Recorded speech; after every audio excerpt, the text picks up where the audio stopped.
Assalamualaikum warahmatullahi wabarakatuh. Perkenalkan, nama saya Putri Roro Andini dari Prodi Sistem Informasi UINSA dengan NIM 090206220037.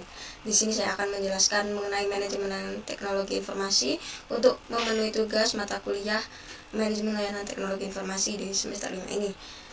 Oke. Lalu apa sih yang akan kita bahas ke depan gitu? Yang pertama ada deskripsi MLT sendiri atau manajemen teknologi informasi itu, dan studi kasus penerapannya pada suatu perusahaan. Lalu ada penjelasan praktis dalam MLTI dan contoh penerapan praktisnya dalam suatu perusahaan. Oke, apa itu MLTI? Nah, MLTI sendiri itu kan di bahasa Indonesia ya. Nah, bahasa Inggrisnya adalah ITSM atau Information Technology Service Management, yaitu merupakan suatu metode pengelolaan sistem teknologi informasi. Maksudnya gimana sih Kak? Nah, disiplin dari ini tuh gak memedulikan detail penggunaan produk tertentu atau detail teknis suatu sistem yang dikelola, melainkan fokusnya itu adalah penyediaan kerangka kerja untuk menstrukturkan aktivitas yang terkait dengan teknologi informasi dan interaksi antara personel teknis TI dan penggunanya teknologi informasi itu. Masih bingung kah?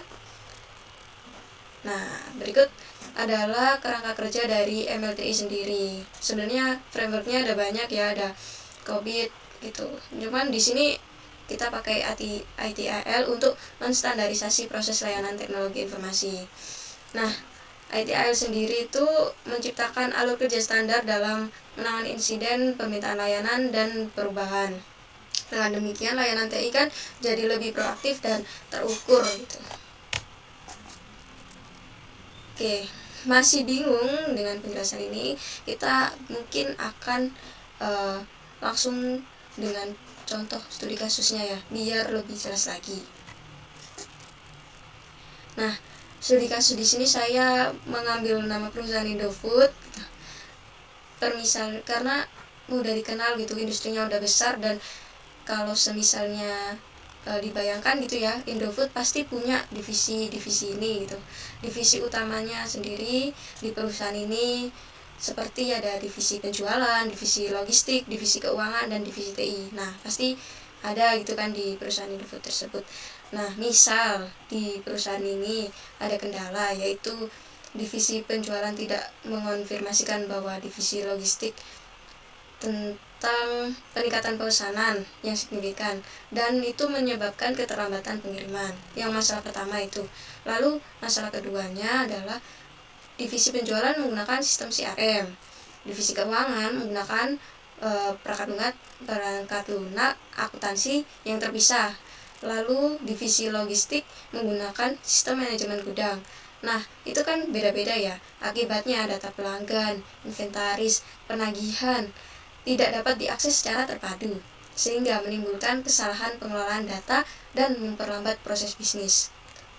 Itu adalah dua masalah di Indofood mungkin yang bisa kita ambil contoh ya.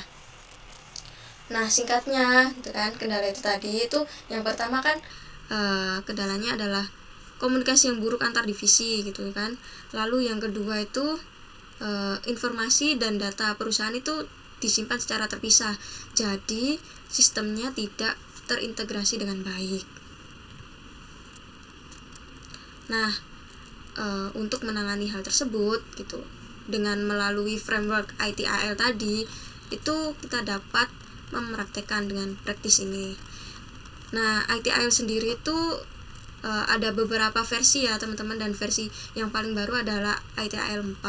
Di sini ITIL 4 itu memperkenalkan ada 34 praktis, dan di sini kita bisa kategorikan dengan 3 kategori utama. Nah, dari permasalahan tadi gitu, kira-kira yang cocok untuk dipraktekkan dalam menangani hal tersebut itu apa sih? Ada general management practice, ada service management practice, ada technical management practice. Yang mana nih kira-kira dari masalah itu tadi? Oke, kita lihat ya kira-kira. Nah, yang benar adalah service management practice. Kenapa? Oke, kita jelasin satu-satu apa itu general service dan technical management practice. Oke, bedanya di sini. Nah, di general management practice gitu, itu fokusnya tuh manajemen umum organisasi yang juga mendukung layanan teknologi informasi. Contohnya risk management, financial management, continual improvement, project management, itu masuk ke general management. Lalu tingkat keterkaitannya dengan layanan TI itu sendiri, kalau general management itu ya praktiknya yang berlaku di seluruh organisasi, tidak hanya pada layanan teknologi informasi. Nah, di sini seperti kita lihat kan contoh praktiknya di situ ada financial management gitu. Itu udah di luar dari TI sendiri gitu. Jadi lebih general. Kalau semisal service management practice itu pengelolaan layanan, namanya service. Kalau di bahasa Indonesia kan layanan ya. Jadi pengelolaan layanan dari siklus hidupnya. Contoh praktiknya itu ada SLM, Service Level Management, yang nanti kita akan bahas. Lalu Incident Management, ada Problem Management, ada Service Desk. Lalu praktik ini keterkaitannya dengan layanan TI itu sendiri adalah untuk mengelola layanan TI secara langsung. Lalu ada Technical Management Practice. Nah, ini adalah aspek teknis dari layanan infrastruktur teknologi informasi, seperti infrastruktur and platform management, deployment management, capacity and performance management, dan fokusnya itu pada operasional teknis, seperti namanya technical management practice. Oke. Next. Nah, dari permasalahan yang tadi, kira-kira framework praktis yang cocok itu apa sih? Nah, karena tadi ada 34 gitu, terlalu banyak, kita singkat aja. Yang bisa mengatasi permasalahan tersebut itu ada 3, teman-teman. Nah, yang pertama itu ada SLM, yang kedua ada SACM, lalu ada CSI.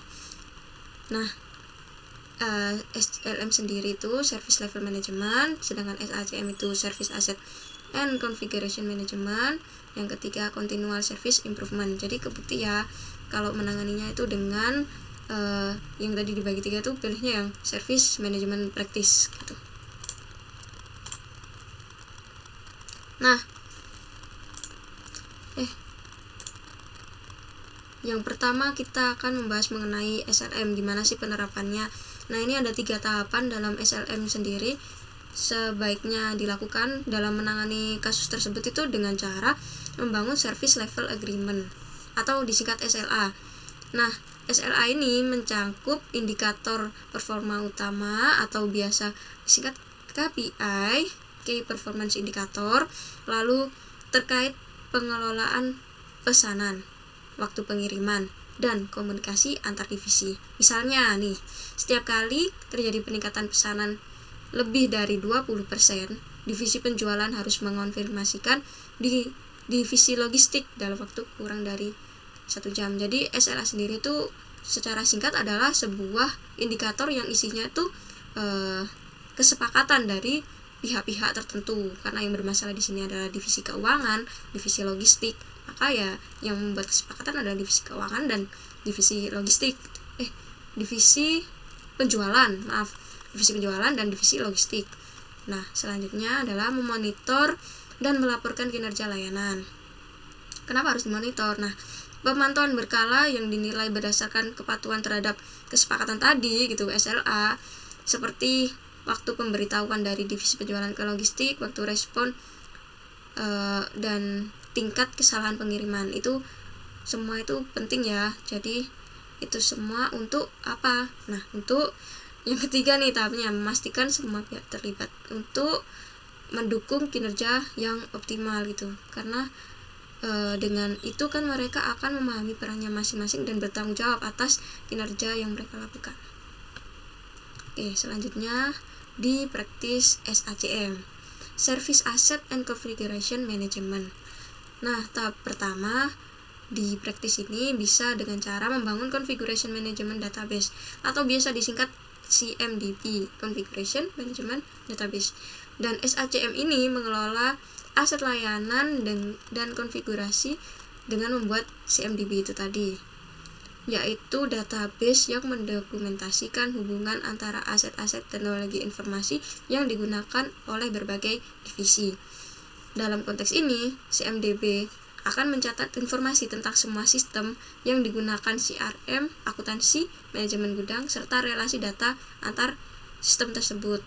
Jadi dari sistem yang tadi digunakan oleh divisi penjualan, keuangan, dan divisi logistik itu bisa berelasi datanya sehingga tidak terpisahkan. Dan tahapan yang kedua adalah integrasi data dan sistem. Nah, dengan SACM, perusahaan dapat merancang strategi integrasi sistem antar CRM, akuntansi, dan manajemen gudang, sehingga setiap sistem dapat saling berkomunikasi melalui middleware atau API yang menghubungkan ketiga platform tersebut.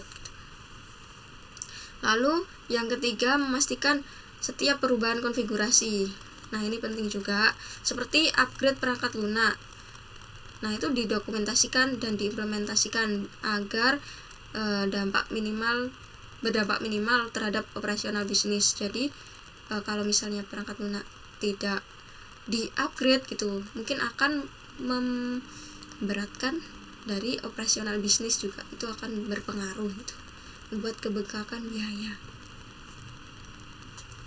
Lalu selanjutnya praktis Continual Service Improvement atau disingkat CSI, dan tahapannya yang pertama adalah analisis proses dan kinerja layanan, yaitu CSI-nya mendorong perusahaan untuk melakukan evaluasi berkala terhadap layanan yang diberikan antar divisi serta proses bisnis yang melibatkan pengolahan data penjualan, logistik, dan keuangan. Lalu yang kedua, tahapannya adalah mengidentifikasi area perbaikan. Nah, evaluasi ini harus tertuju pada masalah yang terbesar, karena tadi itu masalahnya adalah kurang adanya otomasi gitu. Jadi fokus masalah terbesarnya adalah karena tidak adanya otomatisasi dalam pemberitahuan. Lalu yang ketiga adalah implementasi perbaikan untuk berkelanjutan. Nah, perusahaan dapat menerapkan perbaikan berbasis umpan balik dengan pelanggan, dengan staf, serta mengevaluasi kembali proses yang telah diterapkan untuk melihat apakah memenuhi target yang diharapkan atau belum memenuhi. Lalu yang keempat gitu, secara kita di perusahaan itu tadi udah banyak dokumentasinya, jadi kita bisa memanfaatkan data historis gitu. CS ini juga memastikan jika ditemukan bahwa peningkatan pesanan selalu menyebabkan keterlambatan pengiriman itu pada periode tertentu, harus bisa menyusun gitu solusi jangka panjang untuk memitigasi dampak agar tidak terjadi kesalahan yang sama seperti itu. Jadi seperti membuat antisipasi dari pengalaman-pengalaman sebelumnya. Nah, dari ketiga praktis tersebut gitu bisa kita lihat lagi kita balik. Kalau misalnya yang pertama itu cara penanganannya adalah service level management, itu dia membuat kesepakatan nih antar divisi, seperti yang tadi divisi penjualan dengan divisi logistik. Lalu yang kedua, service asset and configuration management ini penanganannya adalah dengan cara memperbaiki database-nya dengan mengintegrasi sistemnya agar datanya tidak terpisah dan bisa terintegrasi. Lalu yang ketiga itu CSI, yaitu melakukan continual service improvement atau evaluasi secara berkala gitu, dengan memanfaatkan data-data sebelumnya ya, jadi untuk mengantisipasi. Oke, kita langsung ke kesimpulan nih teman-teman. Jadi bisa kita tarik kesimpulan bahwasannya MLT itu penting ya untuk diterapkan pada perusahaan. Karena apa? Karena dapat mengoptimalkan layanan TI, lalu mengurangi biaya downtime, dan mendukung pertumbuhan bisnis secara efektif dan efisien. Dan catatan lagi, karena tadi praktisnya ada 3 gitu, itu nggak ada keharusan gitu untuk diterapkan langsung sekaligus dalam satu waktu tertentu gitu. Itu nggak harus, karena perusahaan itu dapat memilih untuk menerapkan satu atau beberapa praktik itu tergantung prioritasnya yang mana yang pengen diatasi, seperti itu. Oke, sekian dari saya. Apabila saya ada kesalahan dalam pengucapan Maka saya minta maaf sebesar-besarnya. Saya pamit undur diri. Wassalamualaikum warahmatullahi wabarakatuh.